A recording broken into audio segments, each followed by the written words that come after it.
Hey, what's up? It's Jim, and I just got back from the new film, The Descendants. Matt King, who's the trustee in charge of a bunch of land in Hawaii, his family's ancestors owned all this land, and he's the trustee of this trust. He needs to sell off the land so they can make all this money, and him and his cousins and relatives can be very, very wealthy.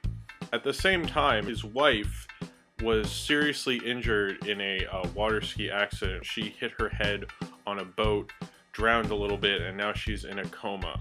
After his wife is in a coma, he waits by her bedside at the hospital, and then eventually finds out that she's not going to wake up and that they're going to pull the plug. He's already looking after his younger daughter, but he needs to go get his older daughter, who's then at a private boarding school on another island of Hawaii.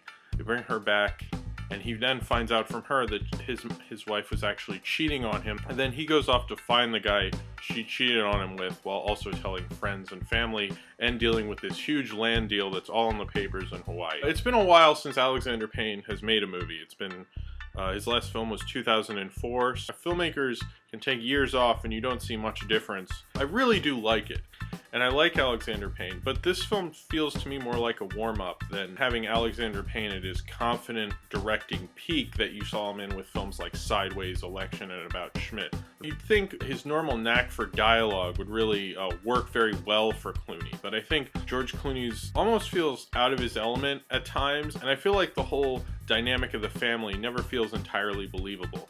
They feel like a nice group of actors who work out very well. Shailene Woodley, who plays his daughter, she doesn't feel like they have kind of a father-daughter relationship. And I know he's not around much, but it still doesn't reflect that they're at all related. I think a good film about family really the family needs charisma, you know? And although I got that at the very last shot of the movie, which I thought said more about family than a lot of the movie did, I think they needed to have a lot more of that. There's a lot of contemplative parts of this film, and it's a very emotional and schmaltzy movie. This is a warm-up, you know, to get back at making movies. He's usually so confident. Maybe it's because this film is so broad and because it deals with families, and you look at About Schmidt and Sideways, and those two characters are very much alone. This is like the third film in a row where you have an older guy, an older schlubby guy who's having a major life crisis, you know, and then has a major epiphany at a certain point. And, you know, I like all these movies very much. It's almost with this movie, he's trying to make kind of an Alexander Payne movie, but he almost doesn't, he's not as definitively himself as he was in those previous films, and that's, I think, disappointing. It is very emotional. It makes you think about things like family. It'd actually be my least favorite film from him, unfortunately. So if you have seen The Descendants and you would like to talk about it, then comment below in the comments, and subscribe if you would like to. I like seeing Matthew Lillard post Scooby-Doo Mystery Incorporated.